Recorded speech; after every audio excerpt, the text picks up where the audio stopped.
This is London calling in the overseas service of the British Broadcasting Corporation. I have to tell you now that no such undertaking has been received, and that consequently this country is at war with Germany.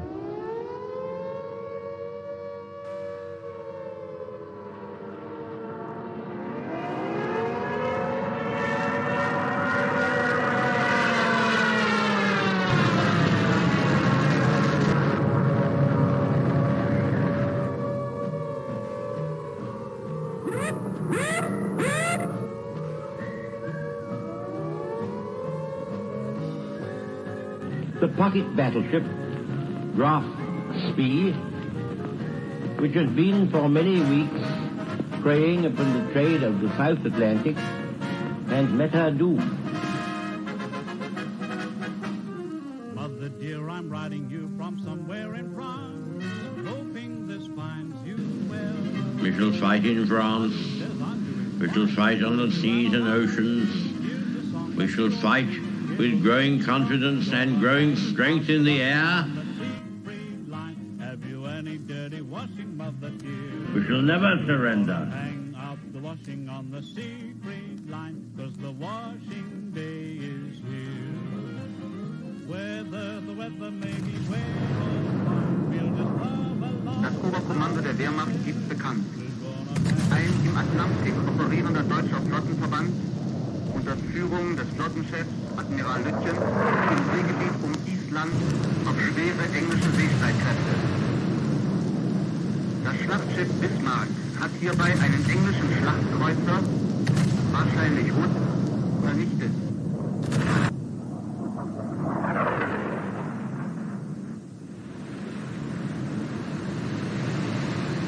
The sinking of the Bismarck was due to the cooperation of the RAF with the Navy. And Rodney, which did some pretty work with her 16-inch guns. Ah, this is not the end. It is not even the beginning of the end. But it is perhaps the end of the beginning.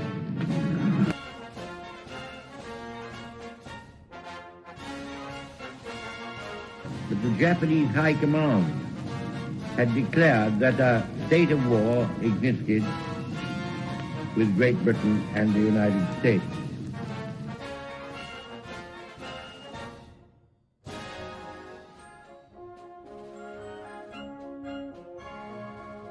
The German Navy, so proudly built up by that smug strategical genius, the Führer, is slowly but surely being wiped out. Now the Scharnhorst, the 26,000-ton battleship, has gone to the bottom. A not unusual result of action against the Royal Navy.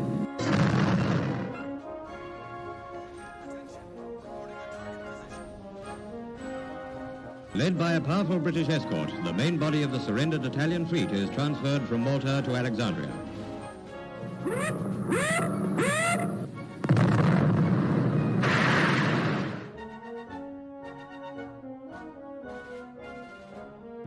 Signed the act of unconditional surrender of all German land, sea, and air forces in Europe to the Allied Expeditionary Force.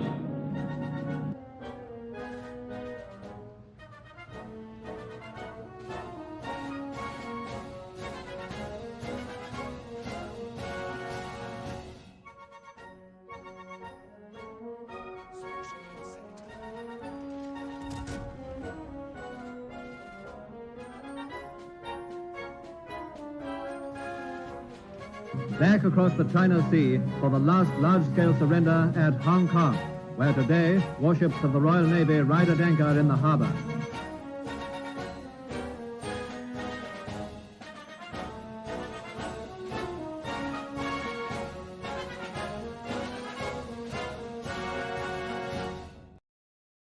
Well, hello and welcome back to the port. I'm the Gaff Major, and this is a review of the patch notes, which is obviously covering the February patch of World Warships Legends. And obviously it wouldn't be a patch without a trailer, and so we'll start off by, we'll take a look at the trailer. We can take the Major and the logo off the screen. So we'll go through the trailer. We'll see obviously what the trailer contains, because sometimes the trailer does contain slightly more information than the actual patch notes. And so I just got to make sure I mute the desktop and we can play through. But good to see you, Sukuku, Randy Chang, and Jamie Cook as well, all in the chat. Very nice. Hope you enjoyed the little trailer of the Mickey Take Commander in game. Anyway, let's have a look at this trailer then. Captains, the first update of 2022 is here, and as it should, it brings a whole lot of new content. Let's go. Huge and powerful German premium battleship Brandenburg is your campaign reward. Get this gun-bristling, well-protected mammoth after completing 100 milestones in 5 weeks with... So it's interesting there that we've gone back to the 100 milestones and 5 week system, which is actually probably quite a relief after the 2 very long patches that we've had recently. Also, the Brandenburg, you can see from her lines and stuff, she very much is a Bismarck hull with Odin turrets. I mean, there's no real way around it, is the best way to put it. Also, it seems quite interesting, at least so far. Admiralty backing active, and destroy your foes with crushing salvos of her batteries. There's never such thing as too many battleships, and that's exactly... I would like to disagree. I personally feel there can be such a thing as too many battleships. It's the best way to put it. Exactly why we are bringing more to the game this time around. Regia Marina is bolstering its ranks with 4 all-new battleships, available in early access. Get them through crates with personal missions for each, and wait for Tier 7 Vittorio Veneto to show up in the... Vittorio Veneto or Vittorio Veneto? That could be quite an interesting choice to go through. Next update when the branch becomes researchable. Oh yes, here we go again. The third part of collaboration with Azur Lane features 6 new commanders, 3 ships, and more various... Now, we have taken screenshots of all these, so we will be looking at those in more detail as we go through. But it's worth mentioning that the previous waves of Azur Lane won't be available with this patch. So we are looking at Wave 3 only this patch. So there's no... Wave 2 and Wave 1 won't be reappearing, is the best way to put it. Themed items. Go to the store to pick something up for yourself. Good things never come alone, it seems. Legendary tier HMS Minotaur is moving to Bureau. So if you didn't manage to get her in the last updates campaign, it's time to start that project. But if you did, there's still something we can interest you with. Tier 7 Kaga Imperial Japanese Navy. Now it's going to be interesting to see how much they've changed this ship in comparison to PC, because up here on PC she can be quite strong, so obviously she might be even, well, I doubt she'd be as strong on PC, so she might be a bit nerfed in comparison, I guess you could say. The aircraft carrier is the first ship of that type in the Bureau. Her numerous dive bombers are pretty accurate with their HE bomb. Now this bit I found incredibly amusing, because the ship dies by ramming this ship before the bombs actually hit. So actually, even they're talking about how good the HE bombs are, and then show a ship being killed by being rammed if you just watch it. With their HE bombs. It's time to... Yes, you heard it right. This update introduces one-on-one ranked battles. Now this is something that the community has been asking for quite a lot, so it's interesting to see that it is coming. Now, I don't think that is a new map. I think that's just one of those maps that only gets played on low tiers, so you're probably going to be playing like low tier maps with like basically all the tiers, isn't it? Tier 3 all the way up to is it legendary tier or tier 7? I can't remember, but basically so you're going to be playing some of the old maps that you obviously don't play that much anymore, I guess you could say. And I think players have been asking for it, and also I think they possibly shortened the map sometimes. Something that they are talking about, something else going on. Tread the waters. We are bringing 5 seasons for non-carrier ships from...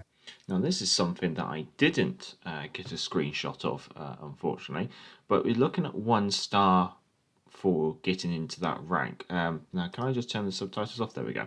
So we've got 1 star to get into rank 7. So that's probably a single star, single star, single star. So they're probably only ever going to go up to maybe 2, maybe 3 stars as you go through. Not a lot of irrevocable ranks either. Rewards, we haven't got many details on, but I mean, this early on in ranked, that's probably not too surprising, I guess you could say. We'll pop the subtitles back on now. From Tier 3 to Tier 7, this time it's all on you. Show what you're made of. To spice up this update even more, let's celebrate Lunar New Year. Dedicated content will be waiting for you in the shop, including premium Pan-Asian cruiser Huangha, camos and more. Enjoy all the newest... That looks rather odd. Camos and more. Enjoy all... Because I think this is the Lo Yang, but it's got this really weird camouflage on it, which makes it almost look very cartoony. The newest edition. Yeah, because it's Pan-Asian for certain. I'm pretty sure it's either the Lo Yang or it could be the Xing Yang.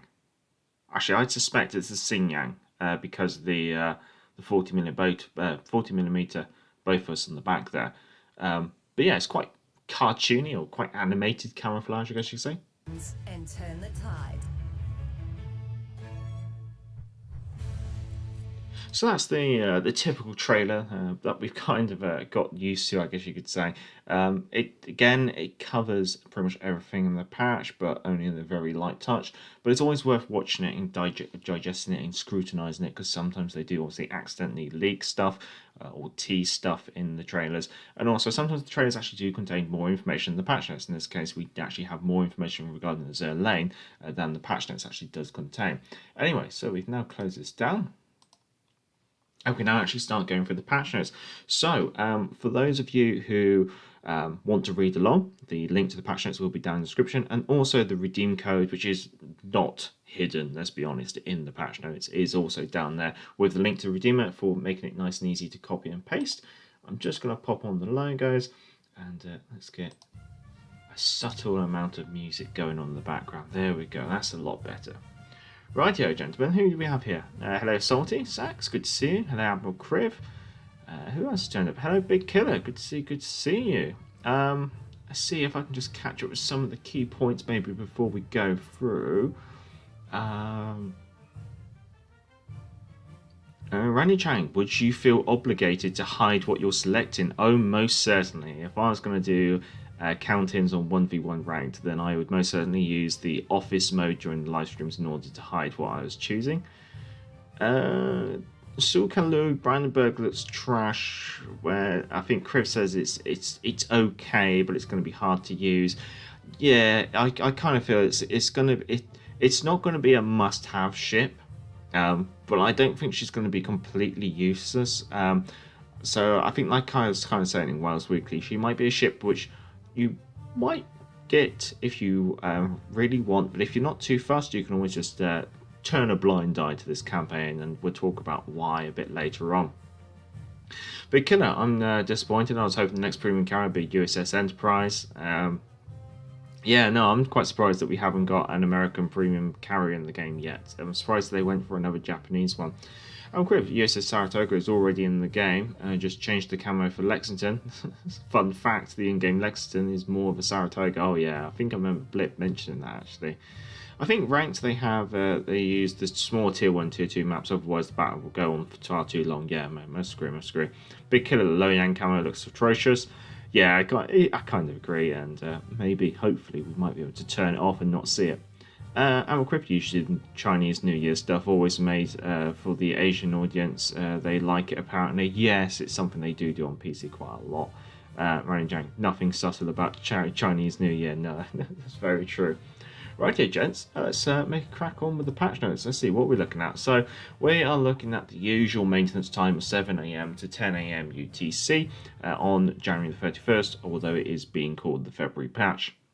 The update size is 3.3 gig across all consoles, so there's nothing secret or special happening in the background than in these consoles that I take away from that, supposed to put it. Now, obviously, they do try and wrap it all up here, but if I could just read that and end the stream here, but we're going to go through it in a bit more detail. So obviously, it does cover off quite a few of the key headlines, I guess you could say.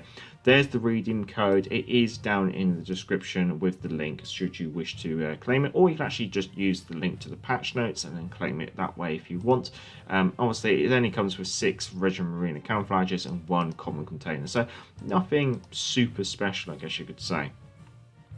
So battalion battleships are now entering early access, and it says, are you brave? Well, no. Well, then that means you can give these battleships a pass, apparently.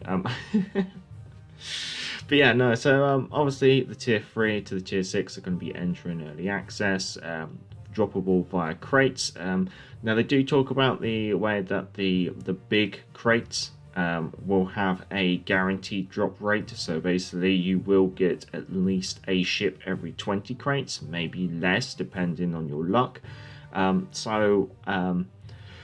It's interesting that they've started to introduce these on obviously the higher cost crates that obviously you can only really purchase for doubloons. Really, there might be a few here and there, but most of the crates that you're going to be getting for free are going to be the regular ones, and there's no guaranteed drop rate on those. Is the interesting one. Now, obviously, they talk about that there is the existing Tier 4 premium ship, the Julius Caesar, which is already available in game, and she's going to be available in the crates, in the big crates only, though. Now, they obviously the Tier 7, the Vittoria Veneto, will be arriving in the next update, as per you're probably used to when it comes to Italian, well, not Italian battleships, early access is what I mean to say. Anyway, so let's take a closer look at these ships and from the PC version of the game, and let's have a look at their pros and cons on the PC version of the game before we then continue. So, starting off on PC, obviously at Tier 4, but for us at Tier 3 is the Dante. I know, I'm not even going to have a crack at it, is the best way to put it. But what are we looking at pros-wise for the Tier 3 battleship that we're going to be getting in-game? Well, she has a hard-to-hit superstructure, and you can pretty much see that. She's got a very tiny superstructure, which also means that trying to set her on fire is also going to be quite difficult as well. It's almost very similar to the Ganget, I guess you could say. Criv, it's confirmed there will not be a second battleship commander for the accuracy build. Yes, that is confirmed. That is. And hello, Bats. Hello. So, yeah, for the Italians, yes. Cons of this. No, we've got to continue the pros. Apparently, she's got a decent AA capability for her tier, which is quite interesting. But then again, while the AA is good, it doesn't really do much to deter aircraft, is the best way to put it. Now, she does have a large amount of secondaries with reasonable accuracy, so she might be quite a good brawler. So maybe not having an accuracy commander might not be too much of an issue here.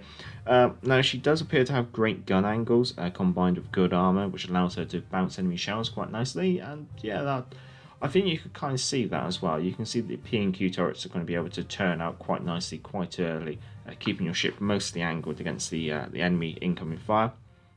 Now, the ship's got very good concealment, however, it's always worth remembering when ships have good concealment, they also generally have poor gun range, and that is the case here. Furthermore, it looks like this ship has one of the fastest rudder shifts for a battleship of her tier, which does mean it should be quite kitey, so could be an interesting kitey battleship with very good angling armour. As we've already mentioned, she's got although the AA is good, it doesn't really do much. She's got below average range, which is something we should probably expect if she does have that good concealment. Now, although she has plenty of secondaries, potentially these will be quite short range as well. And she's going to have a very slow main battery reload, probably a little bit faster than the Ganget, but not much more.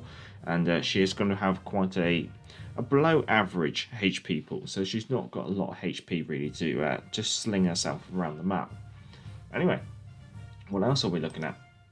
So, at Tier 4, obviously on Tier 5 on PC, we have the Conte di Caviar, I believe. Pardon my Italian, it's not what it used to be, as best we put it. Now, pros. She has the largest main battery broadside for her tier, having a total of 13 guns. So, yeah, she's going to be able to sling a lot of stuff down range quite nicely.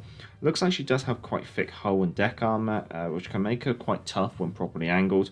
Furthermore, again, she looks like she's going to have good firing angles and can unmask all her guns without offering too much broadside. And she looks like to have a good turning radius and runner shift as well, making her probably quite kitey and good at angling, very much like the tier 3, well, 3 that we're expecting. Now, again, she's obviously got excellent concealment, which obviously means that when it comes to the cons, she does have probably a short main battery range, or shorter main battery range. She's also got a second smallest HP pool on PC, so she's probably not going to have a lot of HP in comparison to her brethren, I guess you could say, at tier 4 in World Warships Legends. Also, slow main battery traverse, I should say, a longer than average main battery reload, poor accuracy, and weak anti-aircraft capabilities. So, yeah, a real mixed bag, I guess you could say. Now, going on to what we are expecting to be at tier 5, and this is at tier 6 on PC, is the Andrea Doria, I believe. Now, pros-wise, she's got a fast turret traverse speed, flat ballistics as well, which means she won't have to lead targets so much, but it does mean that she probably won't be able to shoot over islands too well. She does have good armor and probably one of the best torpedo reductions for her tier. Large quantity of secondary is something that you can pretty much see there. She's just got guns lined up all the way down the side. Now, she should apparently have a decent AA capability and capable of doing a top speed of circa 27 knots, so she is going to be quite speedy. Decent concealment for a battleship as well, but that again is going to probably affect her guns, and armor piercing shells seem to do quite well. Downsides, obviously, the gun's performance can be a bit inconsistent, but that might be in relation to the SAP, which is on PC, which we are not getting. Other downsides are the smallest health pool for a tier. Although the AA is decent, it's mostly short range, it's not really going to do much. And while there's lots of secondaries, most of them are only 90mm guns, so limited capability there. I think as Admiral Crippers just dropped in the chat, we are expecting SAP secondaries on the Italian battleships, so the 90mm secondaries will only be able to penetrate 28mm of armour, while the large ones will be able to penetrate 32mm of armour, but obviously no firing incapacitations, I should say, capable from those shells. Now, she still has sensible armour, but her armour is often ineffective against battleships with gun calibers of 356mm and above, and the rear turrets have unfavourable firing angles, and you can kind of see that she is going to have to get quite broad, I guess you could say, in order to bring those guns to bear. So, what are we expecting at tier 6? Well, we're expecting the Francesco Cardiar. I've really butchered that one, I'm sure. Pros, good armour scheme featuring a well-armoured bow and deck and side, so she looks to be quite tanky, is a nice way to put it. Outstanding torpedo protection as well for a tier over on PC, so hopefully that will carry over. Comfortable ballistics, and she also has 381mm guns, which should have quite good penetration and alpha damage. Also quite good firing angles apparently, and a very fast turret traverse speed for a battleship, along with having an excellent speed of circa 29 knots. And again, she should be quite stealthy. Downsides though are that she will obviously have a below average main battery firing range, quite a slow main battery reload time as well. Potentially she may have quite inconsistent main battery dispersion and probably pretty poor anti-aircraft capability. Now, it has been confirmed over on the Discord by Sailing Robin that the Tier 6 Italian battleship and the Tier 7 will be coming with exhaust smokescreen or exhaust smoke generator. So this would be quite an interesting trait, allowing these battleships potentially to close into the enemy, almost kite towards the enemy, then pop a smoke screen, turn broadside on inside their smoke screen, and then start sailing away and kiting away. Something that could be quite interesting, especially with their speed. They're going to close in and then run away quite quickly, so they look like they could be some quite fun kiting battleships, I guess you could say.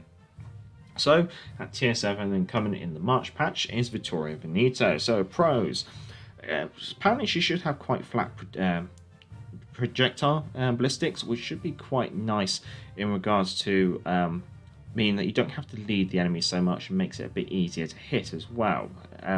Now, this should also have great turret angles and turret traverse, coupled with a great side armor, making her quite good at being quite tanky and being quite kitey as well, along with a decent speed of 30 knots and good torpedo protection.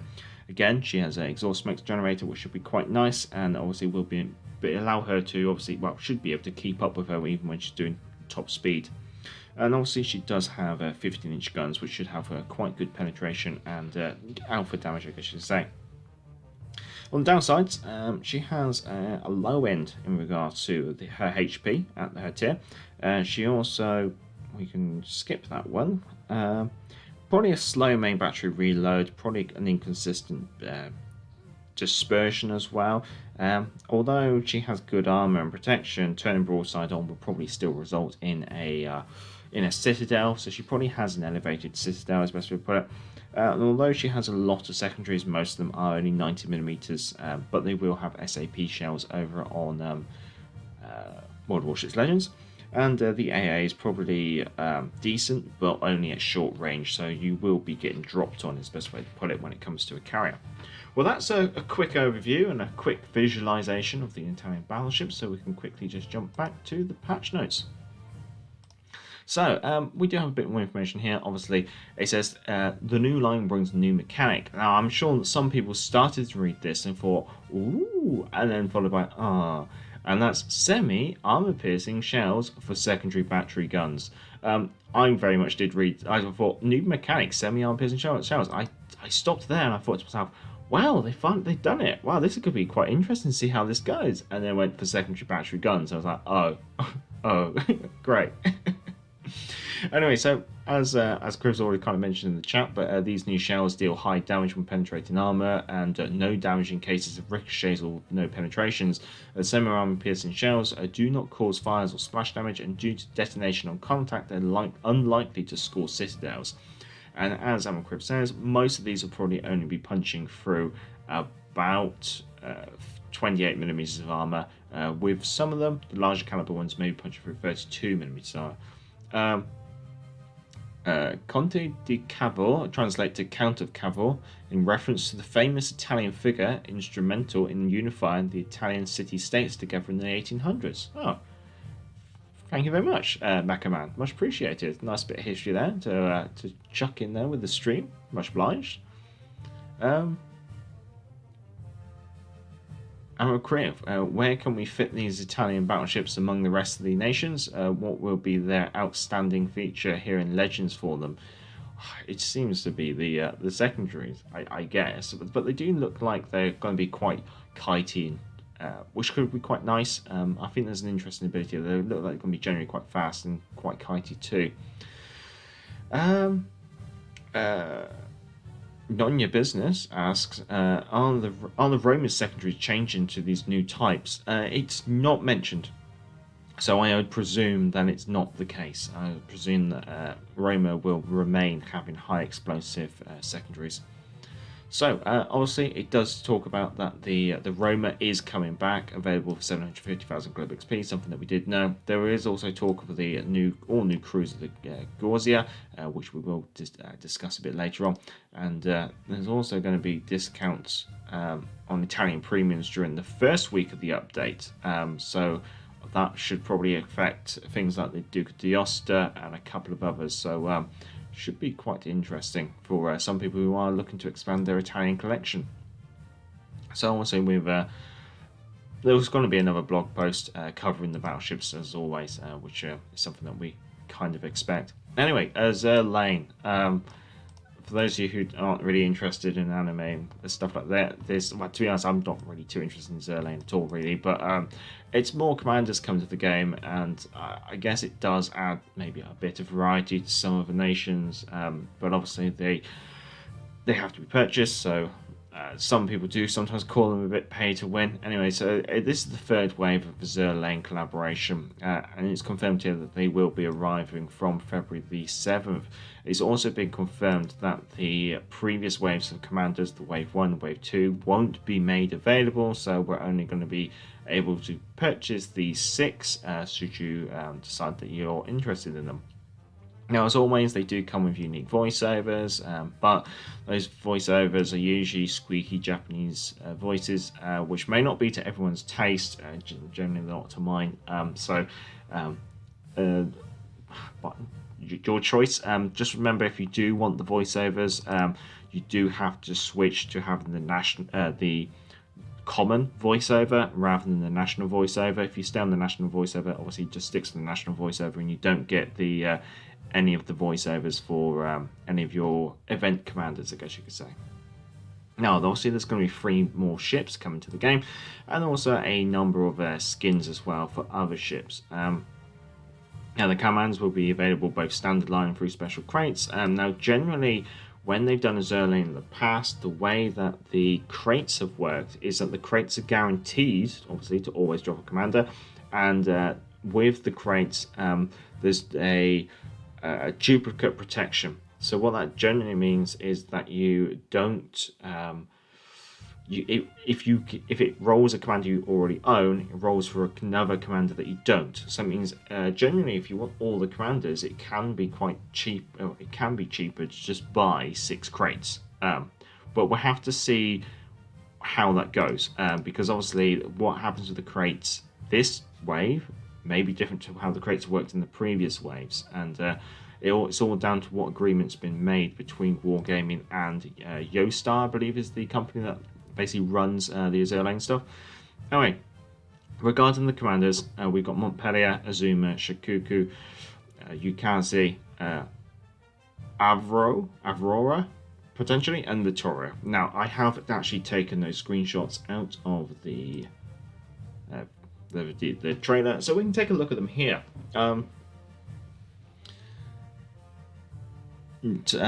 Sukuku, not a huge fan of the voiceovers. Don't blame me, but I do like the commander perks from the Azur Lane commanders. Yeah, this is the thing. Like, personally, I'm not a big fan of, say, the voiceovers and the aesthetics and all that, but the commanders do offer new traits and new skills, and can also help bulk out your rosters on certain nations should you require a bit of flexibility. So, Aurora, I believe. I'm probably pronouncing that one wrong. So she is a Russian cruiser commander. So I think we've already got quite a few Russian cruiser commanders now in the game, but we could always, I guess we could have another one here. Her base trait reduces the shell switch time. It's not, honestly, it's not really an amazing base trait. I don't see this one being something that people are going to be taking as an inspiration on ships. So generally, I think like her base trait's really just going to be kept for her rather than anything else. And she does look to have a unique 3rd level skill on the right hand side there. But obviously we don't know what these are. I'm sure more information will be forthcoming in regards to these commanders. Next up we have Azuma. So as if the Azuma needed its own special commander, but yeah, here you go. Now, the base trait here, maximum cruiser speed and incoming fire dispersion. Quite an interesting trait. Maybe if you're doing like speed build cruisers with the Japanese, this could be quite an interesting one. Now, it does look like she also has a 4th level trait, which looks to improve armor or AP penetration, which should be quite interesting. So maybe a useful commander if you do AP over on the Japanese cruisers, and a bit of speed. Japanese cruisers are already quite speedy. Furthermore, also some incoming dispersion that might help if you're going for a bit of agility. Probably commander building this one, you might. It looks like you do get beyond range potentially, so maybe on this one you probably go. I guess you go like a full fire build, couldn't you? Actually, is that a special trait as well at the 3rd level? Okay, so potentially could be an interesting commander. Anyway, on to the next one. We have Litoria. which is the Italian battleship commander, which is coming to the game. Looks like, as we've kind of... It looks like she's got marksmanship, so that does look like she is going to have a accuracy capability. But generally seems to be survivability.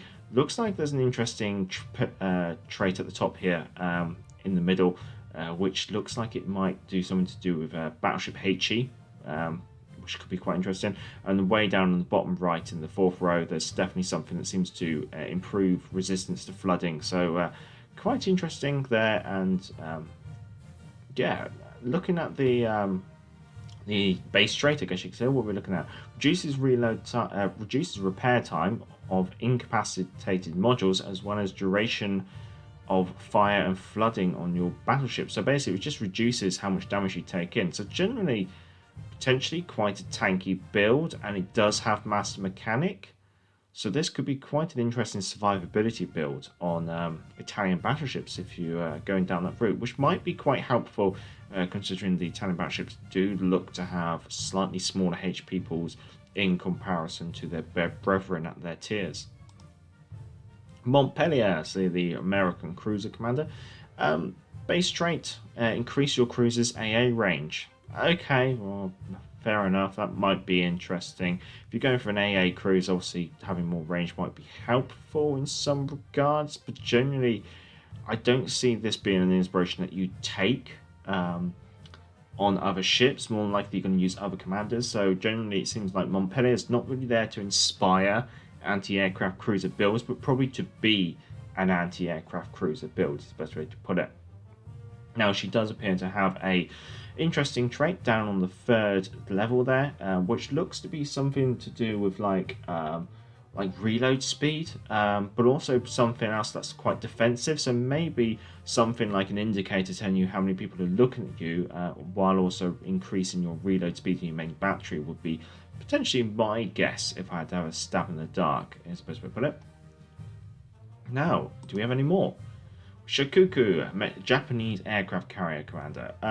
Base trait, increase your carrier's speed.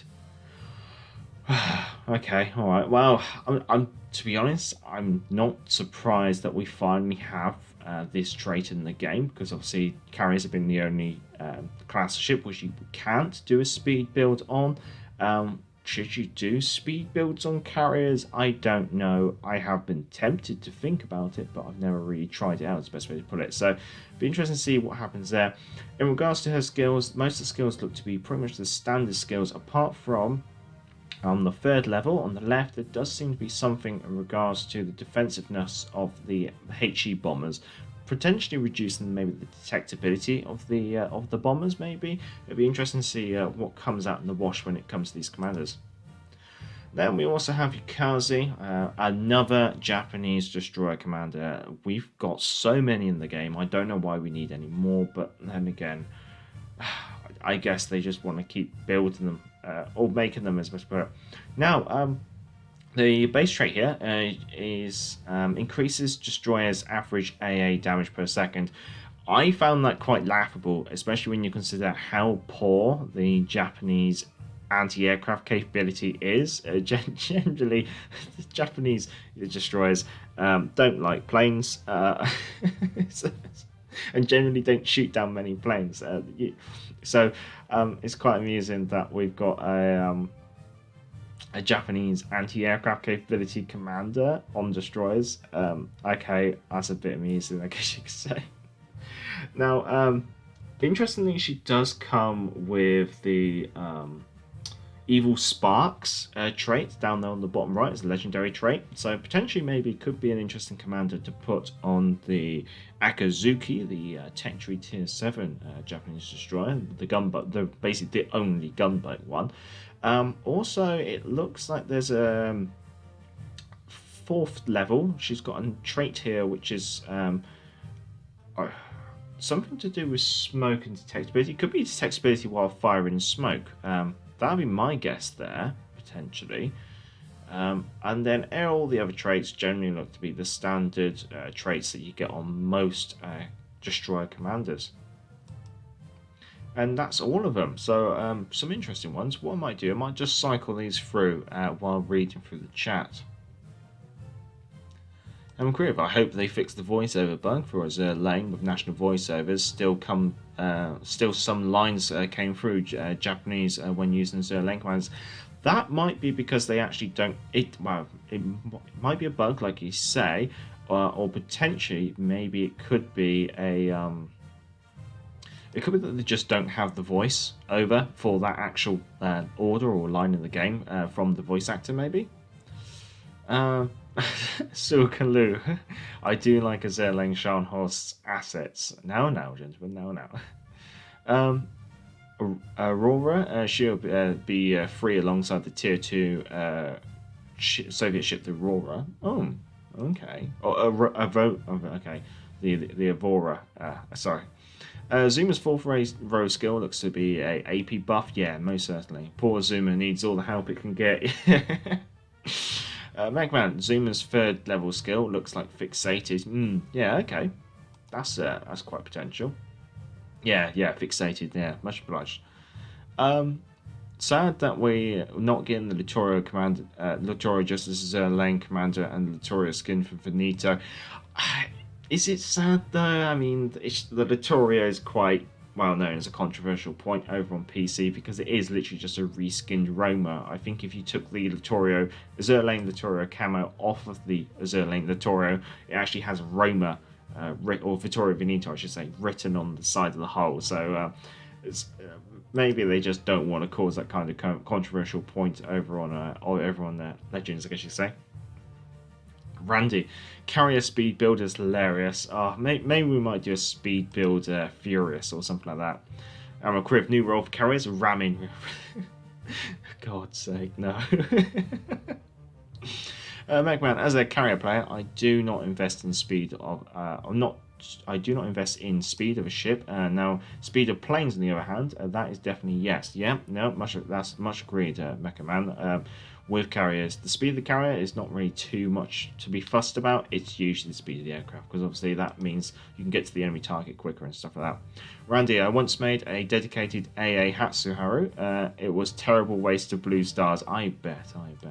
Oh, hello, name it was. Good to see you. You're on a break? Right, that's the Azur Lane commanders. And we've kind of already gone over them. Now, obviously, the Litoria skin will go on the... Actually, let's just jump back to the Patchnotes. There we go. So obviously the skins are connected to the same characters. So basically there will be a skin for the Litoria. The Aurora is obviously coming to the game as a premium ship. The Sukuku's going to be a premium skin for the... oh no, we have the Sukuku in game, don't we? Yes. So that'll be basically a camouflage for her. Zuma's going to get a camouflage. The Yukaze, I think, is a premium ship, and Montpellier is a premium ship too. Now we do talk about the ships here. So the Montpellier is going to be a Cleveland class ship, the Yukaze and the Aurora. So the Yukaze is obviously just the Yukaze again, I guess you could say. And the Aurora is a tier 2 Russian cruiser. Now the skins are presented for Zuma, Sukuku, and Litoria. The Litoria skin will go to the Roma. Now the Roma is obviously returning for 750,000 Globe XP. So yeah, confirmation again. Now important, the two ships are different from their prototypes. So honestly, these Azur Lane premium ships will be slightly different to their tech tree counterparts, I guess you could say, or premium counterparts, I guess you could say as well. So the Montpellier will have a faster rudder shift than the Cleveland, but also a slower rate of fire. The Yukaze will differ a bit. We're having a bet by betting on her. Basically, looks like she's going to have slightly better main guns with traverse speed and reload, while her torpedoes have a decreased range. So the Yukaze, I think the torpedoes aren't that long range anyway, so that's potentially an awkward bit, but also the torpedoes are going to be slower and easier to spot, so they're going to be more dodgeable. Now the Aurora is a free are available through a dedicated free bundle that includes the ship with the northern, basically a flag. So basically, if you're looking for your Azur Lane flags, there you go. You're going to be getting your Azur Lane flag, and the special mission offers the commander as a reward. So yeah, as you said, she is going to be a free commander So if we go back, she's going to be a free commander. So that means everyone's going to get this ability to reduce the... Some might explain why that base trait's just not that amazing. It's because she is going to be practically a free commander for everyone to pick up. But, hey, I'm not really going to complain about something for nothing, I guess you could say. Now, obviously, we have talked about some of the ships, so maybe we just take a quick look at them. So there's the Azur. That's what she's going to look like. Okay, no, fair enough. I mean, it's all right, I guess you could say. Now, Montpellier, that's quite an interesting camouflage scheme, actually, on a Cleveland glass. It's quite nice, and it does look like it's got, like, wings on the front painted on. Yeah, so that actually looks like quite a nice camouflage, I guess you say. And then the Kazi. Again, that's actually quite a nice camouflage. The camouflages actually don't look too bad this time. They're not too flamboyant and glaring, I guess you could say. They do look quite subtle, and they don't look too silly, is the best way to put it. Yeah, quite nice colours. Okie dokie, right, now back to Patchnotes, where we now move on to the Pride of Prussia campaign. So obviously this is the campaign where obviously the German Tier 7 premium battleship will be available as the end reward. Obviously locked behind Amity backing, is the best way to put it. Now, they do talk a bit about the Brandenburg here and basically confirm that she is a premium battleship, very close to the Bismarck class, but having more guns. So basically, rather than having 4 dual gun turrets with 15-inch guns, she's going to have 4 triple gun turrets with 12-inch guns. So more guns but smaller caliber, very similar to the Odin, but basically with an additional turret, I guess you could say, in comparison to the Odin. And it confirms 100 milestones over 5 weeks, and obviously there's going to be a catch-up mechanic enabled.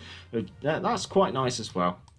Usually I find sometimes with the slightly less desirable campaigns, they do this kind of like catch-up mechanic, so it just allows people to say take it a bit easier, and I think that's what this campaign's about. This campaign's about just taking it a bit easier. We have had quite a bit of a grind fest recently, and we have had quite a bit of a grind fest over Christmas, especially people who want to try and get the lion and stuff like that. So I think it's quite nice that now the grind fest is over and you don't have to, like, the ship's not that amazing, but it's not terrible either, and there is a catch-up mechanic, so it's one, maybe it's a patch where people can actually enjoy playing the game rather than grinding it, is the best way to put it.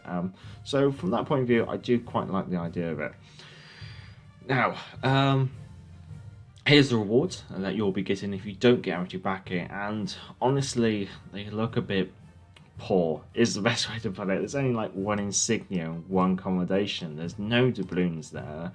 I'm not really sure what, I mean, it seems like most of the value of the without Amity backing, it's just locked up behind like what I would personally say is guff. it's just a load of stuff that you probably don't really need or don't really care about, honestly. So when it comes to the stuff that you actually do care about, the numbers are actually quite low, is the best way to put it, and only 1 crate. So you're only going to get 6 crates. Yeah, so yeah, like the rewards without Amity backing are pretty is the best way to put it, and it is valued at 15,730. Obviously, if you purchase Amity backing, they then do try and make it a bit more worthwhile. So obviously you can see that suddenly there's no common containers, which is quite thankful. But then they do somehow chuck in a load more camouflages, like loads of camouflages. Why? Loads of booster flags. Okay. You get a pittance amount of doubloons, is the best way to put it. You do get more crates, but it's not that amazing either. You're only going to get 4 more big crates and 9 more small crates as well. So I'm quite surprised. I would have expected like larger numbers. Like at least this one should have been in the double digits, and this one should have been getting quite close, I personally feel. 3 commendations, 3 insignias, 29 promotion orders. I would have liked to have seen a bit more in regards to insignias. I would like to see like the total go up to 5, so taking those 3 up to 4. But yeah, so the total without Amity backing is 69,935. So for those of you who have watched some of these streams before, you know what's up next. It's Go Compare. So let's go compare the market. So this is what we're looking at, this patch at the very top. So obviously you can see that without empty backing, you're going to get a total of 15,730 doubloons worth of rewards. This is below average. So the average since the stats have been coming out, since records began, I guess you could say, has been 18,046. So obviously it is rather subpar, and it's the lowest amount of rewards since October 21. Now, with empty backing, you will get a total of 69,935 doubloons worth of rewards, which is just above average. So, that's because the average is 69,877. So, they really are lacking, I guess you could say, in regards to what you can get without empty backing. And you can see that in regards to the difference. So, the actual difference between with and without empty backing is 54,205. So, that is above average, as you can see, but generally it's quite an average campaign, I guess you say. Now, the amount of rewards that you'll be getting without empty backing works out as 22.49%, which again is below average. So they are being a bit stingy with this one, but then again, maybe it's just because it is a bit of a campaign where people can kind of pass on it, I guess you could say. Anyway, cheerio, and then it was. Much obliged for popping by on your break. Many thanks. I gotta make sure I click the right one. Here we go. Back to this. Sukuku asks, he wonders what the Brandenburg's secondary range is, and Yamaquivers has answered with 7.6 kilometer base range. Was 5, but they changed it last minute. I don't think they changed it last minute. I think it has been changed based on super testing. It's just obviously it's changed. Basically, it's just changed since they teased on stream. Action Pumper, hello. Do you think the first and second wave of the Zerlane commands will be available? Unfortunately, not. It's been confirmed that they won't be available. So unfortunately, it's only the wave of 3 commanders which will be available. So Action, I know you were looking out, hoping to get a Zerlane Baltimore. Unfortunately, she won't be available this time around, but we'll have to see what happens in the future, I guess you could say. And McCriv, don't forget the long main battery reload on those 12-inch guns on the Brandenburg. It was 30 seconds, reduced down to 26.5. Yes, that's very, very true. Sukuku, we're a secondary build. It might be a beast. It potentially could be. Andy Mack, hello. Good evening. Well, don't worry. You can always catch up. There's lots going on in this patch, and we're on to the next bit, which I have been looking forward to for a good while now. So now crossplay divisions and friendless, which also means like when I live stream, some of you chaps know I like to do like what I call like a community division. Basically, I always just generally stream with an open division. Basically, just to have some silent support from the community, I guess you could say, is the best way to put it. And unfortunately, it's been restricted to PlayStation players until now, I guess you could say. So as of the next patch, you chaps on the Xbox can join in while I'm live streaming.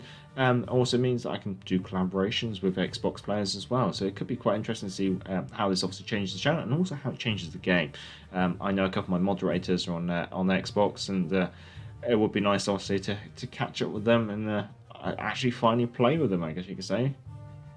So obviously there will be the ability to have like an in-game friend list as well, which obviously you are going to need. So that's going to be interesting to see how all this works, and this will be showcased on the 31st of January, because there is it's not confirmed, right, but going off of what was leaked, it does appear that there will be a community manager live stream which will be happening on the 31st, where they will be hoping to showcase this. So yeah, it's going to be quite interesting, and they are saying that because it's going to be a blog post. I hope that comes out sooner rather than later. The reason being is obviously everyone's going to be itching to use it. Now, when it comes to mobile devices, basically mobile players won't be able to do this cross-play divisions. It's just going to be limited between obviously the PlayStation console collection, I guess you say, and the Xbox PlayStation collection as well. Hello, Warships Live. Good to see you. So, there's not a lot here, but it's just an announcement that's coming, and I think that's quite nice. dueling in ranked. So as you kind of saw in the trailer, 1v1 ranked with no carriers is happening. Now the matchmaking is not mirrored. So if you go in the destroyer, you can be matchmaked up against a destroyer, a cruiser, or a battleship. So it's going to be quite interesting to see what people do, how people work around it, because it does appear from the trailer there is a capture zone in the center. So obviously you can't just run away to the edge of the map and hope for the best. You are going to have to duel it out for the center of the map, unfortunately. So it's going to be interesting to see. I suspect things like Scharnhorst, Gneisenauer, Bismarck, and Tirpitz, and Odin are probably going to be quite popular ships, because they can be a bit like general all-rounders as well. Also the Siegfried, potentially. So it's going to be interesting to see how they do all these different types of... how the player base almost reacts to this. Yeah, and there's not really much more really you can say here. Obviously, as they say, there will be another blog post which includes the prize breakdown and stuff like that. So it's interesting to see how, with patch notes, they have started taking more and more information out and making it more about other blog posts, which is quite interesting. That's something I'm starting to note personally as I've been doing these over. How long have I been doing these? Probably a year now. No, more than that. Yeah, over the year or years, I guess you could say. Now, Bureau, double trouble, I guess you could say. So obviously they've got the Kaga coming along with the Minotaur. So those of you who weren't able to finish the Faces Bane campaign, can obviously then get the Minotaur through the Bureau. If you already have the Minotaur and you complete the Minotaur Bureau project, then you will be awarded 50 million credits. If you're getting short on credits, this could be a nice little windfall that you could probably potentially work yourself towards. And then also we have the Kaga, the Japanese Tier 7 aircraft carrier. So it's interesting to see something like this actually coming to the Bureau, is the best way to put it.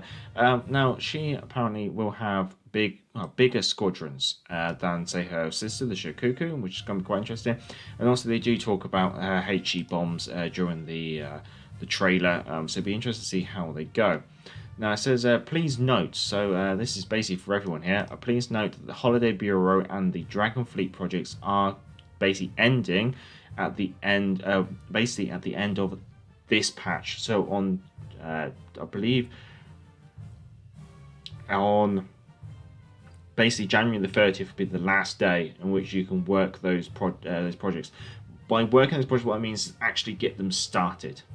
So if you haven't touched them in the Bureau, get them ticking, even just a day. Just let them tick for a day or something. Just get them started, just to make sure that they don't disappear. And then that once you've started them, they'll be around for as long, basically forever. So you don't have to necessarily finish it. You just need to make a start in it if you haven't already. So if you are interested in the rewards that are offered in the Holiday Bureau and the Dragon Fleet projects, just get them started before the end of this patch, the one that we're in now. So basically, otherwise they will disappear on January the 31st.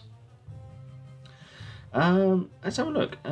What's like? Is it true that Italian BBs will get SAP secondaries? Yes, as Criver's answered there. Sukuku, I'm most excited about crossplay divisions. Yeah, no, I'm looking forward to it myself. And Criv, most excited about the Pan-Asian cruiser, the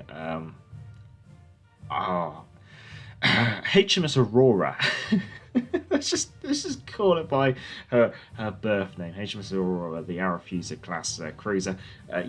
No, I'm looking forward to that one. It will most certainly be a ship that will be instantly getting a Union Jack permanent camouflage potentially and be flying the white ensign as soon as I possibly can. Anyway, Lunar New Year celebrations, and we do get onto the ship in question that Amalcrix brought up. So obviously this year is the year of the Tiger, and obviously with World Warships they do like to do a bit of a Chinese New Year thing, just to try and, I guess, tap into that market is the best way to put it. So they're bringing the Hongi, whatever that word is. God knows how I'm going to pronounce that. That's going to take some practicing before I do the review. But also they're bringing, as you can see on the left here, the Lo Yang. So The Lo Yang is returning for Global XP for a limited time only, so only until March the 7th. She will be available for 750,000 Global XP. So it's only going to be around for a short amount of time, which is a little bit unfortunate. Leaving the store at the basically when the next update drops. So we know the next update is dropping on March 7th, so that's quite nice there. They can just remind us here. Now, I'm not really sure if there's anything else really commented on here, but obviously premium ship, yay, I guess you could say. So here it is in regards to it with the Chinese New Year camouflage. Oh, let me just get rid of that. Oh, good work, Criv. So where did I actually? Oh, I didn't even actually get a decent photo of this. That's my bad. Let me just quickly sort my documents out there. He says, is he? Oh, is this folder? Here we go. That's what she looks like. This is the photo from World Warships PC. She is an Arefuser class cruiser, a light cruiser built for the Royal Navy, but she's representing the communist or the non-communist China. The reason being is she's one of these ships that actually changed sides during the Chinese Civil War. So originally she was given to the Republic of China Navy, basically Taiwan, and then she defected to the People's Republic of Communist China, I guess you could say, whatever the China that everyone knows. Which version of the ship I suspect it might be mainland China, I guess you could say, being represented with this ship. Now, interestingly, over on PC, she does have high explosive shells. So it's going to be interesting to see if she gets to keep those, because there's no mention down in the what her pros and cons are. If I just drag that, there's nothing mentioned down here in regards to her only having AP, which is quite interesting. So, going over what the ship offers in pros and cons over on PC, and I'll also just expand this. There you go, chaps. So she's gonna probably have the lowest detectability for a tier for a cruiser of her tier, which is probably expected because the Arefuser class cruisers were very small cruisers, best way to put it. Now, over on PC, the ship comes with a crawling smokescreen. However, over here in Legends, it would appear that she gets just a standard smoke generator, so nothing special happening there. Now, over on PC, she has high explosive shells, and there's no mention here that she doesn't have HE, or that she only has AP. So potentially it looks like she will be coming with those HE shells. Looks like she will have a quick rudder shift and a very small turning circle, almost like a large destroyer, I guess you could say. So she might be quite kitey if need be. Looks like she might have some good mid-range torpedoes as well, with reasonable firing arcs. Potentially an interesting anti-aircraft capability, which is an interesting trait, I guess you could say, especially for a tier 5 cruiser. Especially something as small as this, that's going to be quite hard to hit and quite maneuverable. Now she has, on PC, she doesn't have a citadel under her turrets. The citadel is mostly focused in the engine spaces. So what that does mean is potentially she might be able to say stick her nose around the corner and shoot, because the citadel won't be exposed, which could be quite an interesting trait over on World Warships Legends if that is the case. However, the downsides are that the ship, obviously being a small ship, has a very low amount of HP points. Furthermore, she's very lightly armoured, so she will be taking a lot of damage from basically from any high caliber arm-piercing shells, probably 8 inches plus is the best way to put it. Main battery range as well is probably going to be quite short, but that will probably be going hand in hand with a probably very good concealment, I guess you could say. Now, she's obviously got 3 dual gun 6-inch guns, but the reload time may not be that amazing. And because there's no magazines under the forward turrets, or under the turrets, I guess you could say, in regards to the Citadel, potentially means that she might be quite susceptible to being detonated, because your magazines are probably quite exposed and not very well armoured. So yeah, could be a new ship to get yourself absolutely detonated in. Something I look forward to doing. Anyway, let's have a look at the obviously the Chinese New Year camouflage, which I won't be using. I'm going to be honest. But yeah, they do talk a bit more about her here. So she has got 6.6 inch guns. 6-inch guns and torpedoes. Obviously, she comes with torpedoes. I mean, they might as well just said she comes with guns and torpedoes. Like, great, we know that. Because there's nothing really special being mentioned here. Now, interestingly, she has a wide range of consumables. So she can take smokescreen. And then it looks like for the other slot, she has to choose between whether she wants to have sonar, torpedo reload booster, or defensive AA fire. Well, I wouldn't bother with defensive AA fire because you can't guarantee a carrier game. And therefore, if you're in a non-carrier game, you have defensive AA fire, it's an absolute waste of a consumable. Torpedo reload booster. Really? I mean, okay, it might be alright for a bit of a laugh, but generally I'd say just stick with sonar. You know, just stick with your bread and butter. Stick with your smoke generator and your sonar. The other stuff might be a bit of fun for maybe a meme build. Maybe if you're playing a division with a carrier and you know there's going to be aircraft, or if you know that you might be buddying up with someone else who's got lots of torpedoes, maybe it might be a bit of fun. But generally, just stick with the bread and butter, I'd say. Now, let's have a look at the Italian Tier 6 cruiser with the Gorzia. Now, it's interesting to mention that I was kind of expecting her to arrive with semi-armor piercing shells for like testing semi-armor piercing shells, but it seems like the semi-armor piercing shells are being tested on the Italian battleship secondaries. So the Gorzia, I pronounced it a different way this time. She looks like she's just going to be like a standard Italian cruiser. Nothing that amazing, I guess you could say. And they do talk a bit about her, saying that she lacks torpedo armament and she has access to the exhaust smoke generator or defensive AA fire. Just stick with the smoke generator. Probably again, like the smoke generator is going to be useful in every game. Defensive AA fire is only going to be useful on the occasion.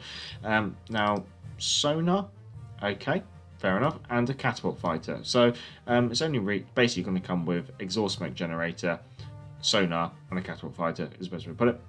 Now, apparently she might be quite a versatile counter cruiser. Alright, maybe.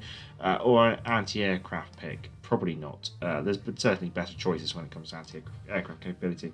Anyway, over on PC, what are the pros and cons of the Gorzia?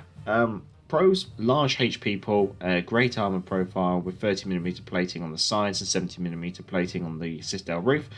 Great firing arcs with those guns, along with great shell ballistics. So obviously quite flat arcs, I guess you could say. Above average penetration for the armor piercing shells, and a comfortable handling feature for an excellent turning circle as well. Also, obviously, as an Italian cruiser, having hydroacoustic search is obviously going to be quite useful. We have two people helping with me trying to pronounce this. It's Gorizia or Gorizia. I will do further research when it comes to the review of the ship, I do promise you. Cons, abysmal gun DPM. So as per pretty much all the Italian cruisers, she's going to have quite a poor gun reload time, which is obviously going to be impacting on her basically her overall DPM capabilities. Below average firing range as well, so potentially might be short range. Obviously, as we've already seen, no torpedoes, and an extremely short range AA defense as well. So again, this might, by having short range AA, I think that kind of that kills defensive AA fire, and it just kills this an anti-air pick, because if your AA is such short range that you're going to get dropped on anyway, I don't think there's any point in speccing out for it. Furthermore, she's also got poor concealment. Joshua, hello. Brandenburg will be another massive shotgun. Yep, a 12-inch shotgun. Scatter everywhere, and probably secondaries firing everywhere as well. Oh well, now interestingly it says that both these ships will be available on their own or as part of an XXL bundle. So pretty much as per standard, the ship would be available either to purchase directly on its own. So the Gorzia, let's see, should be 12,500 doubloons, and the HMS Aurora will be available for about 10,000 doubloons, because the costs are pretty much fixed nowadays. Or there will be these bundles. The bundles obviously cost a bit more, and you usually get the ship and a load of guff. Usually a command to create a flag, some boosters, and some camos. Nothing really that special. Generally, I personally feel that the XXL bundles are just not worth it unless you're interested in the flag. But really, you don't really need the flags. Like, the flags are just cosmetic. So you have to decide: do you want to always pay like 1.5 times the ship for a flag? That's a decision that you have to make. I mean, honestly, I have done it once or twice before myself, but I'd never really do it often. It has to be a flag of a ship that I actually really, really like, and something that I know I'm going to fly on a lot of ships, I guess you say. So obviously, Valentine's Day is coming in February. So Hearts of Gold, Silver, Hearts, Gold, and Silver Ninja contest. So first of all, the hearts. So a special bonus for the first win of the update. Each ship from tier 4 all the way up to the legendary tier will be available in form of hearts. So basically very much like the first wind rose bonuses that we had over Christmas. We now got these hearts celebrating Valentine's Day. So basically from February 14th to the 21st of February, there will be this first win heart on these ships. And basically for tier 4 ship, 2 camos, tier 5 ship, 1000 global XP, tier 6 ship, 1 Italian battleship crate. It doesn't say whether it's the common or a big one, but I guess it's just the common one. 1 promotion order for a tier 7 and 1 winter crate for legendary tier ships. Probably the common one as well, probably the silver one. So I don't think the rewards are really... Oh wait, 1 winter big crate. That's not even the snow. That's just the white crate, isn't it? I mean, it's nice, but I don't necessarily see myself grinding out for it. Although I'm sure some people might want to grind out for certain things. I wouldn't really blame them. I think really the one that most people are going to probably grind is probably going to be the tier 6 ships in order to get those battleship crates and maybe get the early access. As we've also mentioned before, the cost of a tier 6 ship is going to be permanently set to 12,500 doubloons, which means that those which were at 15,000 doubloons will be obviously decreased. Now, what's this compensation for acquiring a duplicate was set for 18,750,000 credits. The foreign ships currently available in store were subject to that change. Okay, so the amount of credits the ship's worth hasn't changed, I guess you could say. So the ships obviously are being reduced in price. So the Atlanta, the Boise, the Kid, the Ishitaka, the Scharnhorst, the Litoria, the Charlemagne. Interestingly, they don't mention that Vilma's leaving the store, so I just mentioned now here as like just a placeholder. Vilma's leaving the store on January the 31st. So that, basically, up to January the 30th will be the last day that you will be able to purchase the Vilma before she's removed permanently from the in-game store. The one thing they talk about is keep an eye on the Silver Ninja contest, basically sending in your screenshots, which is starting on the February 7th, I should say. That could be quite interesting. It seems like there's a lot of stuff happening on February the 1st going forward, especially with, say, Azur lane dropping at the same time.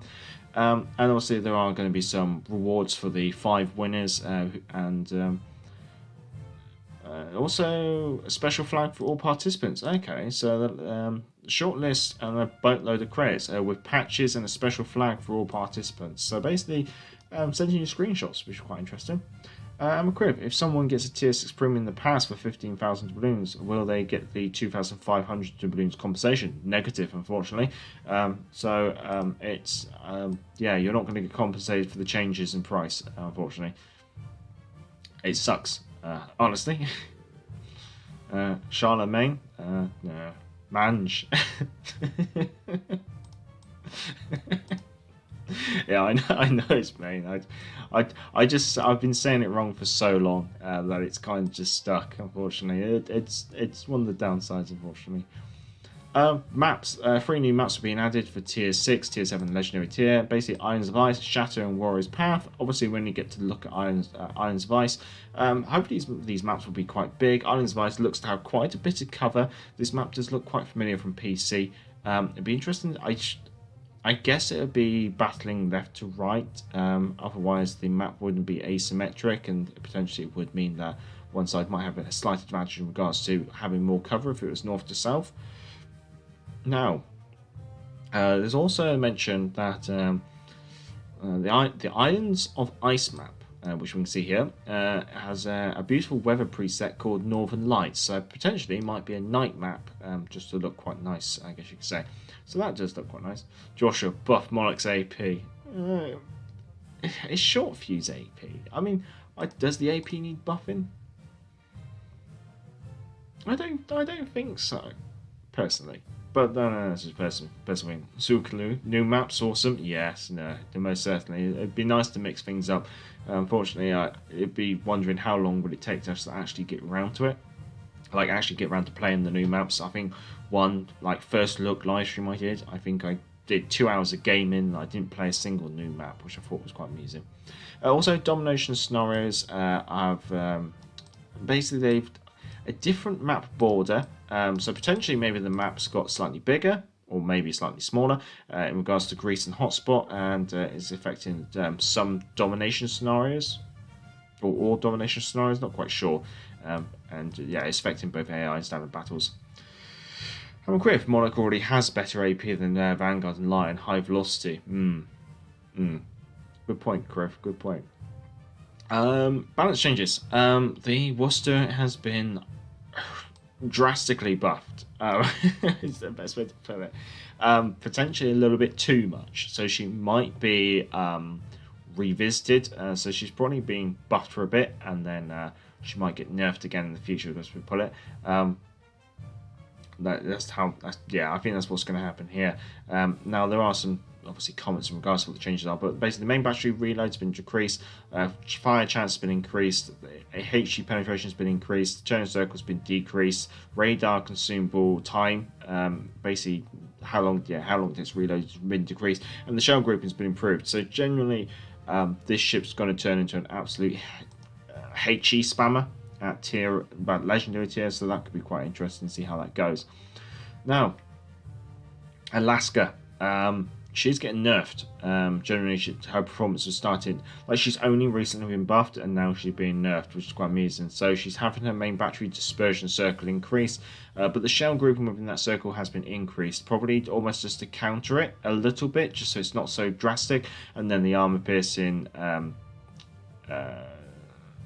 basically the armor piercing shell armor. How effectiveness has been decreased just a little smidge as well, I guess you could say, which makes sense because I think the AP on the Alaska is quite tasty, I guess you could say, because it does have super heavy AP, so it does have those better auto ricochet angles in comparison to other ships, I guess you could say.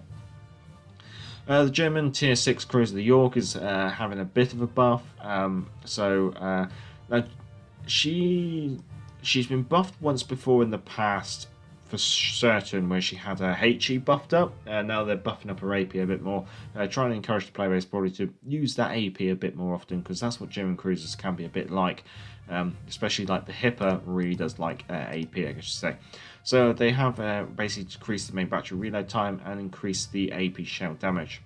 Now the Stalingrad, or as some people like to call it, the Stalin Chad, is being nerfed. Her AP shell damage has been reduced, and also the fire duration, basically how long she'll be set on fire for, has been increased. Basically she'll be taking more damage and dealing less damage. Now the nice thing that they have done with this patch, they have gone through and explained why they've done certain changes, so they have justified it. I'm just not going to read out the justifications, because you can obviously go check those out yourselves as well. Aircraft carriers, they've done some slight changes here where they've increased the delay after an attack by 1 second and decreased the cooldown by 1 second. So basically you'll have like an additional second after you drop the bombs to observe where the bombs go. And then once you come out of that, your reload time has basically been reduced by 1 second. So that 1 second has been moved from your reload time to your observing the bombs drops, which is quite interesting. So that changes. Yeah, I think that's quite a nice change. It is, like it says, it is going to help players observe the results of their bombing runs, which is going to be quite nice. Bug fixes, not really too much really to go over here. I think the main bug fix that people are probably going to be quite interested in is the Gajimada's turret can now rotate correctly 360 degrees, so that's a wide turret on the Gajimada, which is now bringing the Gajimada in regards to turret performance in line with the Jervis and the Ship Smasher, I guess you could say, which are ships of the similar class, I guess you could say.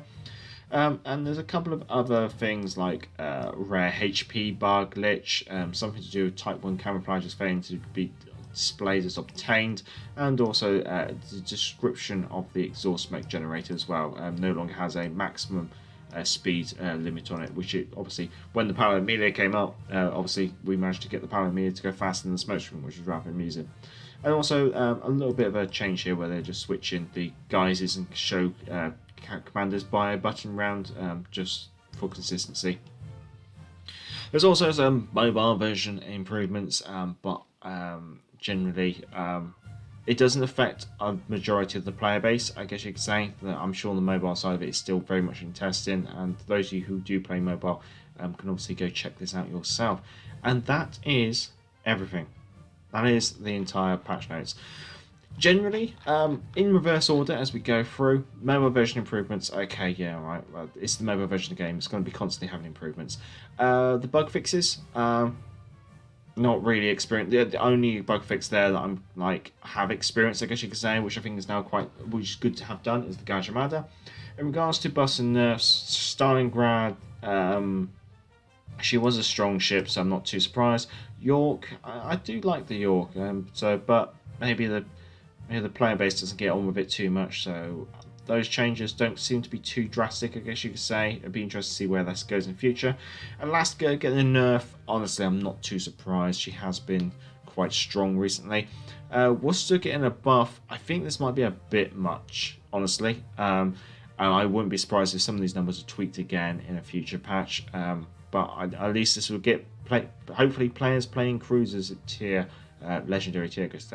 New maps, obviously nice. Obviously something going to be quite pretty as well, so do look forward to that. And I'm going to be interested to see what the changes are in regards to Greece and Hotspot as well. The tier 6 ships becoming available for a flat cost, it makes sense. It's just, it sucks a bit that there's no compensation. The competition for screenshots, that could be quite fun. It'd be interesting to see what we can actually do, what people can actually capture. And then the Valentine's Day first win, I mean the rewards are a bit anyway, but hey, it's better than nothing, I guess you could say. So something for nothing, can't really complain. The Gorzia looks interesting, but probably going to be just another standard Italian cruiser. Nothing too special there, I guess you could say. She's just going to be Zara with no torpedoes, more than likely. The Aurora, that does look quite interesting. There's a little tier 5 cruiser. It'd be interesting to see how she works out and what her actual end stats are like. The Chinese New Year stuff, honestly, I can really care too much about it, but having the Loyang now available for Globe XP, I think is quite nice. It'd be interesting to see what happens if the Freeze Endeavour makes a return. But it's worth noting the Loyang's only back for a short amount of time. Kaga, I can't really comment too much about the Kaga in the Bureau. She might be interesting. It's interesting that she's going to be in the Bureau to let everyone have a chance of getting her. I mean, a tier 7 ship that people can just pretty much get for nothing. Like, you don't even have to pay Amity backing. You can just let the Bureau project tick away. So really, this is a tier 7 premium for free. So it'd be interesting to see what she's like. And I think it's quite nice that everyone can have a chance at it. I just wonder if this project will depreciate. I don't know. But Minotaur comes to the Bureau as well. That's a good core. We'll let everyone have a chance to get the Minnow. Dueling in ranked 1v1s, no carriers. That looks like it's going to be quite fun. I do look forward to potentially streaming that and just letting people actually do count-ins. Yeah, that could be quite a bit of fun as well. Crossplay divisions, finally, quite happy with that. Crossplay division chat as well, I believe. Like you will be able to chat in the division, so that would be quite interesting as well. Which should allow people from basically just team up. And should get the player base mingling quite nicely. The campaign, the end reward ship is it's meh, is the best way to put it. It's all right. The rewards along the way are pretty meh as well. There's no, without Amity backing, it's just guff. With Amity backing, you get a bit, but it's not exactly anything to be excited about. And Zerlane, some interesting commanders there. Nothing super stand out. I mean, having another look at them. She's basically going to be free for everyone. Looks all right is the best way to put it. I'm talking about the skills, not what the commanders look like. Azuma could be quite interesting, especially if you do want to do speed build cruisers, because obviously it is going to improve with dispersion as well, and it'd be interesting to see what these other traits are like. Litoria looks quite interesting. Litoria for the Italian battleships, I think that's going to be quite a good one to try and get. Montpellier for American cruisers. The base traits, like it's all right, but you wouldn't really put it on anything else apart from American cruisers. Like, well, just whatever cruiser you put a Montpellier on. I guess it'd be down to what is that other trait. I think it's like how many people look. It's basically an indicator that tells you how many people are looking at you in regards to your annual rate of fire. Sukuku, the supposed to put it, yeah. I mean, carrier speed, alright, might be a bit amusing, but really nothing too special. Yukazi, destroyer AA capability. I mean, destroyers don't really have that great AA capability anyway. Maybe if you're doing like a USS Kidd kind of build, maybe this might be an interesting inspiration, I guess you could say. And yeah, that's the Azur lane commanders. Generally, they're not outstanding. Not like we've had in the previous patches. And then Italian early access battleships. Yeah, no, that seems fair. I'm looking forward to that. Could be a bit of fun. They do look to be quite fast as well, which is quite nice. And that is the patch, everyone. Right, let's see. Can I catch up with the chat? Sukuku. None of the Azur lane commanders look special. Yeah, no, I kind of agree there. Yeah, there's nothing really that special. We'll have to wait for their special skills. Litoria is a must-have for proper accuracy builds. We're not getting a second historical commander. Not yet, is the best way to put it. That doesn't mean it's not going to come in future, but not yet. Sukuku, Friesen's AA is downright nasty. Oh yeah, Friesen. This is the thing. Potentially, maybe put in Azur lane Yukazi as an inspiration on a Friesen's AA build could be quite interesting. And what's with the new pink tricircle? Randy Chang, I wonder if you'll be able to chat with your dual opponent. No, I don't think so. Although that would be nice, maybe, or potentially interesting. I can imagine there could be quite a lot of vulgar language being used between people, unfortunately. It's just one of the downsides when you have, like, cross-team chat, I guess you'd say. I think I've caught up with the chat. I hope I haven't missed anything. If I have, I do apologise. If you do have any questions, feel free to basically ask, and I'll see what I can do in regards to responding to them. But while that's happening, oh hello Abyss, good to see you. While that's happening, I might as well say my thank yous, I guess you say, to everyone who has popped along. So obviously thank you to Sukuku, to Randy Chang, to Jamie Cook, let's see, Admiral Criv, Salty Sacks, Big Killer, Vaz Vegas, good to see you, Mecha Man, None Your Business, good to see you. Let's see, who else did we have pop along? Name was, much obliged. Action Pumper, I hope you have a good night. Andy Mac, good to see you. Warships Life as well. Hope you had a good day. Joshua Mitchell, much obliged, good to see you. And Abyss as well, Abyss 75. Vulgar language equals awesome. It's those days are well past me, unfortunately. Mecha Man, Friesland is the DD of my carrier nightmare. Yes, very true, very true. Well, much obliged, gents, for popping along. If you did enjoy it, feel free to give it a thumbs up. Although I'm sure most people probably have tuned out by this point anyway if they're rewatching it. But yeah, as always, stay safe, stay well. Criv, when Gamma Manager will be available in Game Store? Never. Unfortunately, that trailer was made entirely as a Mickey take. I hope people enjoyed it, and obviously feel free to go check it out if you did miss it. It premiered shortly before this stream, so you should be able to go find it on the channel. It's basically a very short trailer, but I made in celebration of it being 2 years since Back to Port made their first video. My channel, I like to yell kamikaze as I chase him around the island. I can see that one. So good. Thanks for another good stream, Major. Much obliged, much obliged. Action Pumper, thank you, Major. I'll have to wait till the next Azur Lane rerun. Yes, very true. You'll have to wait until Wave 4. I mean, generally, as a rule of thumb, they do. re-release the waves when they bring a new wave out. So it's interesting that they're not doing it this time. But it doesn't mean that they won't ever do it again, if you get what I mean. So fingers crossed, like you said, it will happen again in future. Just unfortunately, just not this time. Right, well, much obliged, gentlemen. Stay safe, stay well, and until next time, I'm the Gareth Major, and I have to try and fight their area, and back to the port.